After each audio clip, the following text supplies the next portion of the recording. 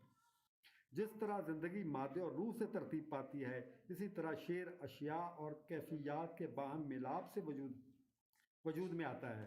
مثلا سورج یا قبا وجود ہیں اور صبح دوپہر شام کیفیتیں ہیں۔ ہم شام کو محسوس کرتے ہیں، چھو کر نہیں بتا سکتے کہ یہ شام ہے، مگر قبا کو چھو سکتے ہیں۔ جب یہ دونوں کسی خاص ترکیب کے ساتھ اکٹھی ہوں گی تو شعر بنے گا۔ جیسے اقبال کا دونوں کا ملاپ کرتے ہوئے کہتا ہے: سورج نے جاتے جاتے شام سیاہ قبا کو تشتے افق سے لے کر لالے کے پھول مارے۔ یہاں شام اور اس کا سیاہ قبا ہو جانا ایک کیفیت سے نکل کر وجود بن جانا ہے۔ اسی طرح افق تشت سے مل کر وجود کی شکل اختیار کر گیا، حالانکہ پہلے ان اشیاء کو یعنی شام اور افق کو چھوا نہیں جا سکتا تھا۔ جب ان کے ساتھ قبا اور تشت کو متصل کیا گیا تو شعر اس کی استعاراتی اور رعایتی نظام نے انہیں مجسم کر دیا۔ یہی رعایت سے ترتیب دی گئی تمثیل کاری ہے۔ غلام محمد قاصر اس پیچیدہ کہانی کو خوب جانتا ہے۔ جب ہم غور سے ان کی شاعری کا مطالعہ کرتے ہیں تو یہ تمثیلیں ہیرے کے ریزوں کی طرح چمکتی ہوئی ملتی ہیں۔ گلیوں کی اداسی پوچھتی ہے، گھر کا سناٹا کہتا ہے، اس شہر کا ہر رہنے والا کیوں دوسرے شہر میں رہتا ہے۔ یہاں اداسی اور سناٹا کیفیتیں ہیں اور گلیاں اور گھر اشیاء ہیں۔ آپ دیکھ رہے ہیں قاصر صاحب اسی اداسی اور سناٹے کو کردار بنا کر جب گلیوں میں پھراتے ہیں تو وہ اصل میں استعاروں کی رعایت کاری کرتے ہیں۔ اگر وہ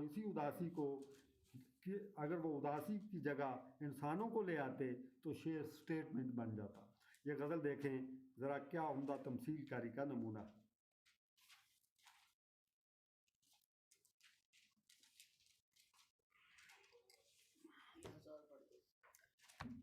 یہ جہاں نورد کی داستاں، یہ فسانہ ڈولتے سائے کا، میرے سر بریدہ خیال ہیں کہ دھواں ہے سونی سرائے کا۔ وہ ہوا کا چپکے سے جھانکنا کسی بھولے بسرے مدار سے، کہیں گھر میں شہر کی ظلمتیں، کہیں چھت پہ چاند کرائے کا۔ گلے ماہ گھومتے چاک پر کفِ کوزہ گر سے پھسل گئی، کہ بساتے گردشِ سال و سن یہی فرق اپنے پرائے کا۔ جدید اردو شاعروں میں مجھے 3 شاعر ایسے ملے ہیں جن کے شعر کا مینارچہ لفظ سے نکل کر مضافات کی جدید نفسیاتی اساس پر قائم ہوا۔ ان کے مصروں کی تکمیل شمع و گل کی روشنی میں سجے کمروں کی محفلوں میں نہیں، کھلے آسمان تلے ہلکے رنگوں کے وسیع منظروں میں ہوتی ہے۔ یہ 3 شاعر ظفر اقبال، شکیب جلالی اور غلام محمد قاصر ہیں۔ ظفر اقبال کا معاملہ یہ ہے کہ وہ اپنے ابتدائی دور میں لاشعوری طور پر مضافاتی استعاروں سے شعر کی ساخت تیار کرتا رہا۔ یہ بات اسے ہم عصروں سے منفرد کرتی چلی گئی۔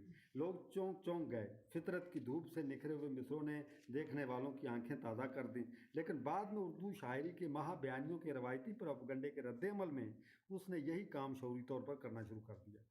اب اس کے شعر کی اساس مضافاتی استعاروں کی بجائے لفظوں کی توڑ پھوڑ تک محدود ہو گئی۔ وہ چونکہ پورے کلاسیکی نظام کو شعوری طور پر رون دینا چاہتا تھا، اس لیے آب روا اور غبار آلود سمتوں کا سراغ کے بعد کی شاعری میں بعض جگہ شعر تہذیب کی شکل اختیار کر جاتا ہے۔ باقی 2 شاعروں نے یعنی شکیب جلالی اور غلام محمد قاصر نے یہ روش اختیار نہیں کی۔ وہ زبان کی توڑ پھوڑ کو شعوری طور پر اختیار کرنے کی بجائے اپنے شعر کی اساس اسی مضافاتی استعاروں سے اٹھاتے رہے جس پر پہلے دن سے لاشعوری طور پر چل پڑے تھے۔ ان دونوں کے ہاں محرومی کا ایک ہی احساس 2 مختلف زاویوں سے سامنے آتا ہے۔ شکیب جلالی کا احساس محرومی جب ان کے شعر کے تاروں پر چڑھتا ہے تو پرشور آوازوں کے ساتھ گونجتا ہے، ایک کے بعد ایک نئے زاویے سے وہی نغمہ پے بپے ابھرتا ہے، جبکہ غلام محمد قاصر کے اندرون سے ہی احساس محرومی ان کے شعر کے ساز پر نہایت دھیمے سروں میں سامنے آتا ہے۔ چنانچہ تینوں کے ہاں شعر کے فن کا شعوری احساس ایک ہونے کے باوجود رنگ و آہنگ مختلف ہیں، مگر ان 2 یعنی شکیب جلالی اور غلام محمد قاصر کے ساتھ ستم یہ ہوا کہ ان کی زندگیوں کے شب و روز نے ان کے ساتھ وفا نہیں کی، ورنہ وہ ضرور اتنا ہی کام کرتے جس قدر ظفر اقبال کر گئے ہیں۔ آخر میں ایک غزل اور سنائے دیتا ہوں۔ ہجر کے تپتے موسم میں بھی دل ان سے وابستہ ہے، اب تک یاد کا پتا پتا